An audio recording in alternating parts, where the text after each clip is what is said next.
at a crossroads. I can feel that. Would you like me to light a candle? What do I do? I light the candle. I say a prayer, and fate reveals your path. It's $500 for the candle and the ceremony. There's a 10% discount for cash, but Visa is fine.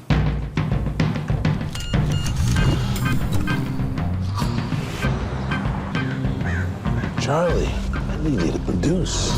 If you can't produce, I got plenty others. You have to be careful. They're nothing but con artists. The whole business is run by these two families, gypsies. If you're not one of them, you are fair game. God gave the gypsies the right to steal. Why the hell are you following me?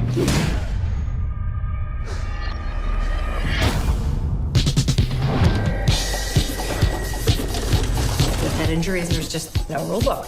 Could it change the way I see things? Fake psychic, real visions. Why can't you just have a normal job where people aren't trying to kill you? Used to be somebody who wouldn't settle for scraps. If I can do this to him, imagine what I could do to your marks. It's a sign. You're in good hands. Bonzo wants to kill us, and we are gonna lose Nick. We need to go after all of them. That is nice. And for Charlie, deception is ours to play with.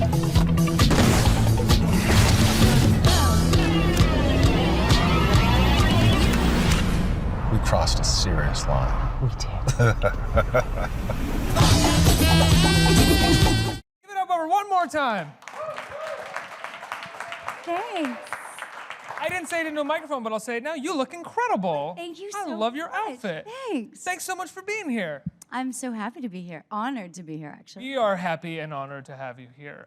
So the feeling's mutual in that regard. Shut Eye, Hulu's new show, Shut Eye. It's so good. It's so funny. It's so sexy. It's so violent. How did you get involved in it? It was an audition. The script came my way, and I immediately gravitated to it. It was hands down the most unique pilot script I'd ever read. Well, it's definitely a world we've never seen depicted on television before, or even really in movies. Yeah, exactly. So which is surprising to me because everybody has such strong opinions about that world, whether you believe or don't believe. Everybody has an opinion, and certainly in LA. Well, that's absolutely true. Like, right? do you believe in psychics? Do you believe in astrology and yeah. Tarot card readings or whatever? There's so many, and you know, in LA, and I'm sure like in New York, there's a psychic parlor on every corner. And you know, you kind of drive by and you're like, who goes in there? And how are they making... Did you go into one to research for the show to get ready? I didn't, because I didn't go to a psychic parlor just because I was focusing, you know, the fact that Gina is a hypnotist. I was really focusing on that and learning, you know, techniques and such for that. Did you get hypnotized? I've been hypnotized several times, As actually. like as a party trick or as like a therapeutic No, tool? no. Well, not as a party trick. I did straight hypnosis for, you know, various things, and then I did hypnotherapy for 3 years. What did that entail? I know, right? It sounds so intriguing. Yeah. When I went in for my audition, I told Les Boheme, that the creator of the show, I said, this is funny. I'm coming in as a hypnotist, but I've been doing hypnotherapy for 3 years, and that was his. He was like, wow, what is that? Yeah. So do they hypnotize you and then sort of do therapy with you because Other they're way more around. open? So it's a therapy session, like straight like therapy session.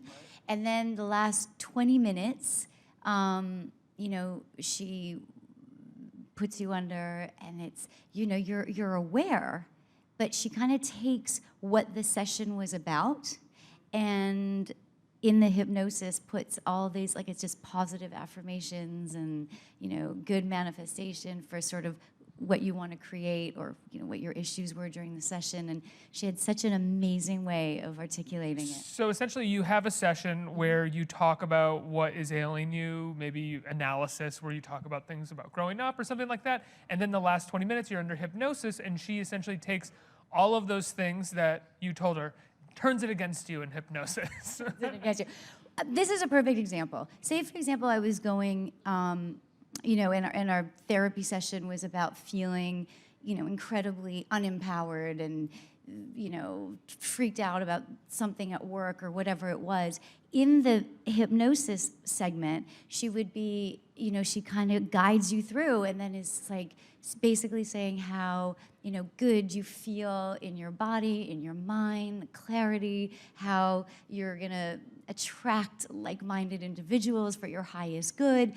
And you listen to this as you're falling asleep every night. And like manifestation, that's just what you end up creating. So it's kind of magical. How did you come to find hypnotherapy, if you don't mind me asking? Through a friend, actually, through a very close friend that I respect a lot. And I went to my hypnotherapist, and I was like, yes, so much yes. So like you were a believer right away. Yeah. That's great, and you feel like you accomplished a lot with it?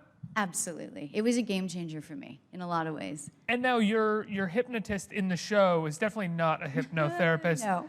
But was there anything that you brought to it?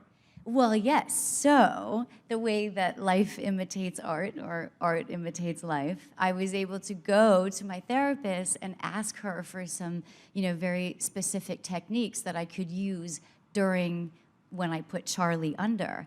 And there was some really cool things. There's something called mirroring, where you mirror the other person's physicality, and it's super subtle. So, for example, the way you are right now, I would just... Oh, don't mirror my posture. It's so bad. Oh, that's actually pretty good posture. I'm surprised. How you were just holding it. Or, I was expecting you to be like, you're kind of like this right now. Or there's neuro-linguistic programming. So when you're speaking, I might choose a word that you say and repeat it 3 times. And so all these ways, all these techniques are to make the person relax. Repeating my words 3 times back to me that would not make me relax. You would think. You would think. But, I might pick something subtle. Right. The whole thing is so subtle. I'm surprised that we're not manipulated more often. Like, anybody could go and figure out how to do hypnosis and just manipulate people. There aren't just random hypnosis experts all over the street. So when you go and order your coffee, someone hypnotizes you. And it's Right. Let's see how that day goes for you. Exactly. That's terrifying. Yeah, terrifying. That's kind of what this show is. Yeah. In some regard. Yeah. So what did you think when you got the first pilot script? When you set out to shoot the first pilot? It was so exhilarating. I mean, as the cast came together, when Isabella Rossellini signed on to play the head of the Romani family, I think that was a dream come true for all of us. Needless to say, Jeffrey Donovan, Katie Strickland, Angus Sampson, Susie Meisner, David Zayas, such a cast of consummate professionents, people that take their craft so seriously, because it was an intense shoot. So we went straight to series. So once we started, we shot 10 episodes. So there was no pilot and then No. wait, it was just Yeah. get going and you shot. It 10 was it episode intense order. because you shot really fast? You had to move through the series pretty quickly? Not really. I mean, we shot in Vancouver. We started in March and we were done at the end of July. Wow. So it was proper. And what was it like for all the cast? Because everyone is embodying, as we said, something that we've never really seen on screen, but that we kind of see at the corner psychic shops all the time. Was everybody sort of doing their best to sort of pulling out stories that they had about psychics all the time and doing a lot of research? Well, there was definitely a lot of research. There was a lot of advisors. The storylines that involved the Romani families, and Jeffrey learned to do magic tricks.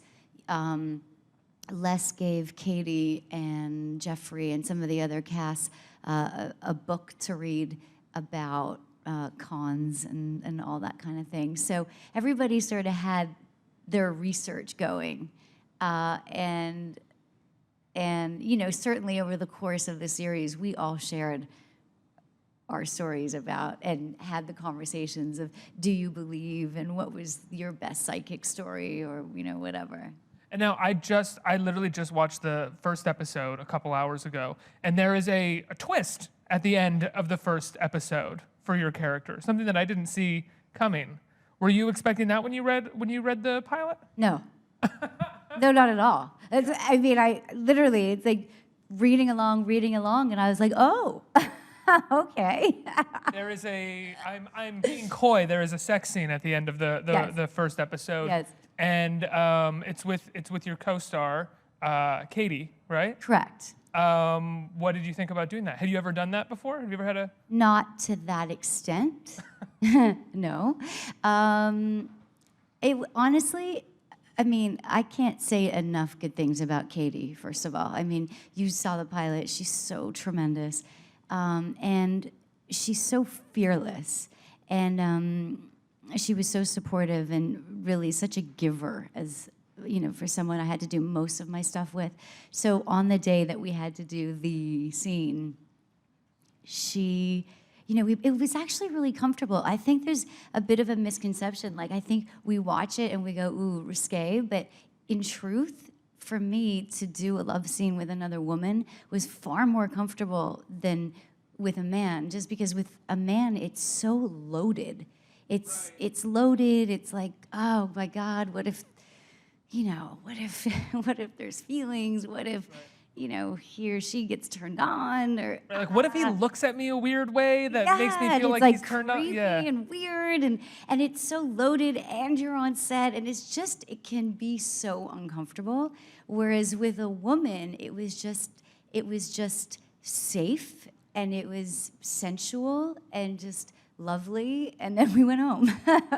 That's so funny, because I had imagined, with a man, men are awkward. And men like to make bad jokes when they're uncomfortable. Right. And I can imagine when you're doing a sex scene, a bad joke, immediately being like, oh, that was the wrong thing to say. No, this is so uncomfortable. And then you laugh uncomfortably, trying to make him feel better, and the whole thing's just a disaster. 40 people standing around you that are kind of like, this is so awkward for these two. Yes.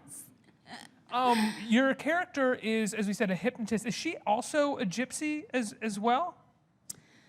No. No, she's a straight hypnotist. She comes from Vegas. My character, the thing that's different about my character in regards to the other characters is that I am incredibly skilled as a hypnotist. I'm very good at what I do. And my character is a bit of a hustler. And she's a survivor. She will stop at nothing to... She's a hustler, yeah. She's a hustler, yeah. And, at the same time, she's got this sort of free spirit that was really inspiring to me, just to be able to play that. And, she was a little bit unhinged and without a conscience, really. I'll have to ask you a question about Entourage, because you're here and people love Entourage. Thank you. Why did it take so long for E to figure it out with Sloane? Why? Halfway through one of those seasons, I was like, E, this is the best you're ever gonna do. Just make this work. And he was always kind of like, Sloane, I don't know, I'm sorry I'm late. Ben had an audition. You know what? I wish I had a really good answer for you, but I remember there were some scripts that I would read, and I would call Kevin Connolly, and I'd be like, seriously? What is your character doing, man? This is crazy. It was like, take it up with Doug. Did you ever ask Doug? Were you ever like, why can't this guy get it together? If he did get it together, there would be no conflict. And then who knows, it would just be boring, right? That's ultimately, they needed to stretch out the conflict between whether or not he should settle down. Exactly. Was it like career versus settle down that he had? Career versus settle down, it's all kinds of stuff. Hanging with the boys versus settling down. I miss my boys. Do you miss your boys from Entourage? Yeah, a lot. Did you guys have a good time making that show? The best. Yeah, truly. If ever one day there was the opportunity. You made a movie. Right. Well, no, yes, which was amazing and so much fun. No, but if I was ever to write a book about my experiences in this business, Entourage would have an entire chapter, for real. Friendships that were so strong, and it was a game changer. There was sort of like my life before Entourage and then my life after Entourage. How would you characterize your life before and characterize it afterwards? Before, I felt like you know, I was acting and kind of just working whatever I could do. Entourage and allowed me to, I kind of went from girl to woman on the show. And then when the show was over, with all the good that came of the show, I was able to make more creatively based decisions as far as acting goes, which is always the goal, right? But you gotta work, you gotta hustle, you gotta pay your dues, and you gotta, you know, it's tough in the beginning. Were there things that when you started making creatively based decisions in the aftermath of Entourage or following Entourage, were there things that you had essentially kind of decided, like, I don't have to do that anymore, I don't want to do that type of role anymore? Yeah, I mean, there was certainly a lot of no's the year or two following when the show was over, because I think, I mean, it's a double-edged sword because it, you know, with the success of the show, and people responded so much to my character, which was lovely, but the flip side of that was, okay, wait, I'm an actor, and I can do a lot more than play, you know, the girlfriend. So there were a lot of no's of characters that were similar, and that was tough, because as an actor, then you're like, holy God, am I ever gonna work again? Like, what does my career look like? And it's scary, but you know, someone on stage said today that there are two things that are always on an actor's mind, and that is, one, is my representation doing enough for me? And two, is this the last time I'm ever gonna work? So real.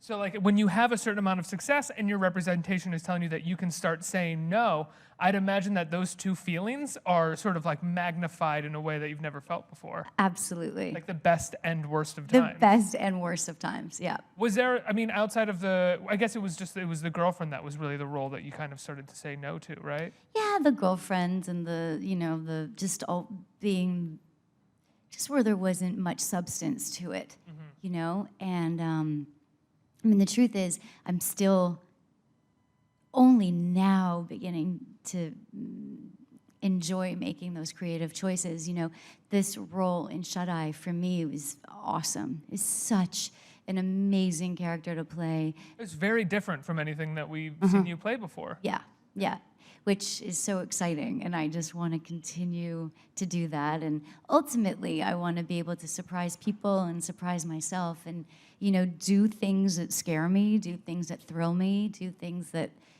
just people wouldn't expect. Do you get called Sloan a lot on the street? For some reason, I imagine that happens. Like, I imagine guys being like, Sloan! Yeah, it happens. You're not even happy to report that back. Like, yeah, they do.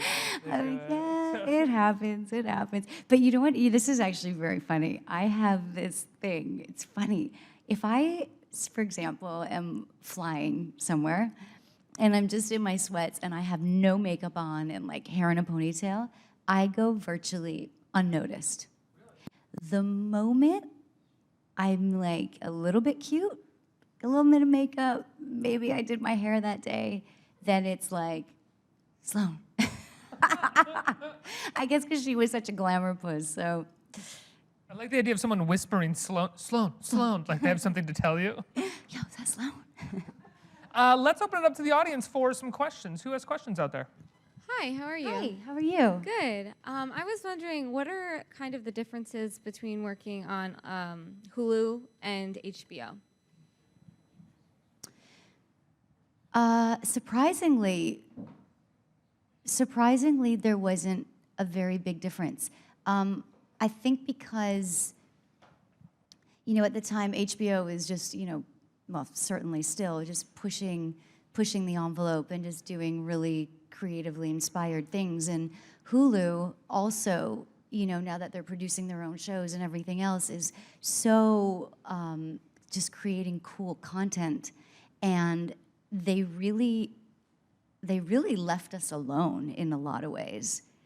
So to be honest, it feels like Hulu felt to me like what I imagined HBO was in the very beginning. Trying to make a wave, trying to get noticed. Yeah. Yeah, yeah, for sure. Next question. Hi. Hi. Hi. Thanks for being here and sharing some of your journey. My question is regarding maybe some choices you had to make in life that were tough. So maybe acting wasn't always a sure thing, and you had to decide, maybe I need to stop acting and do this, or I'm in a relationship and that's not going to work if I continue acting. I have scenes like the one in the pilot in Shut Eye. Did anything ever make you doubt yourself, or you had to kind of... I'm going to translate that question. Did you ever have an E moment where there was a relationship versus career?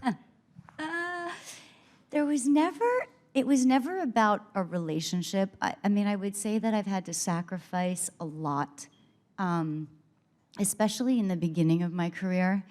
You know, looking back, I'm not certain that I would go full throttle the way I did. Like, when I look back, I'm like, oh my God, did I seriously do that? And I mean, the sacrifices were, you know, being away from my family that were in Canada, you know, living in LA, being like really on my own, which was fine. You know, that was the path that I chose. But certainly there were really tough times, like in my 20s living in LA and being so broke, but so broke, asking friends to drive me to auditions, sleeping on friends' couches, and really being so disheartened that at a certain point I actually was like, you know what, this isn't for me. I'm done. I want to go home. And I remember calling my dad, who was no longer with us, and at the time he was like, I called him, I was like, Daddy, I'm bawling. I can't do this anymore. I hate this business, it's too hard. And I was like, I want to come home. And he said to me, he's like, you're always welcome to come home. He said, but stick with it. He's like, I believe in you. Just stick with it a little while longer. And within like a week, I booked On the Line, which was you know, which was a game changer, certainly financially. I mean, I was able to pay rent for a year. I was like, here you go, a year. I don't want to think about it. But you know, there have been moments like that, and even during success, you know, like at the height of Entourage, you know, being like feeling a little bit depleted, like just feeling like, okay, so I am living the dream. What else? Like, this doesn't feel good. And at the time, for me, I realized that there was just a real feeling, and really to give back. That was really important to me, giving back to people. And I got involved with a charity, Raise Hope for Congo, that I've been working with for 7 years. And that was so gratifying, because I think that this business it's so me, that at a certain point, it's like you want to turn the mirror away onto something else. And certainly for myself, that was true. So I think it's, you know, constantly. I hope that answers your question. I think that's a phenomenal answer, and I think it speaks very much to the drive that people feel early on in their careers. Like you said, it's all about me, and it has to be so you can make it to a certain point. But once you make your career up, I mean, even if you're at the most incredible success a person could have, you're still going to have to look in the mirror. And yeah. Sure. Next question. Hi, Emmanuelle. So you mentioned that now you can start kind of like, you know, picking and choosing your projects and stuff like that. So I was wondering if, are there any directors or actors you really want to collaborate with now that you can, you know, kind of pick and choose? Huh. Well, it's not really that I can pick and choose. It's that I would like to pick and choose easier. Oh my God, there are so many actors and producers and directors. I have the end goal, that's sort of the dream for me, is to sort of have one foot here and one foot in Europe. I speak French, and I had the good fortune of doing a film in Paris a few years back, which was the most incredible experience for me. So certainly I want to branch out internationally. And as far as like specific, you know, actors and directors, the list is so massive. everyone from, Martin Scorsese to Pedro Almodovar to Alfonso Cuarón and on and on and on. It's like the dream, and of course, being open to working with just incredible new talent and directors is always exciting. The show is on Hulu right now. All the episodes went up yesterday, right? Yes. And the show was so cool. Shadai, thank you so much for being here. Thank Congratulations. you. Thank you. Thank you. So sweet.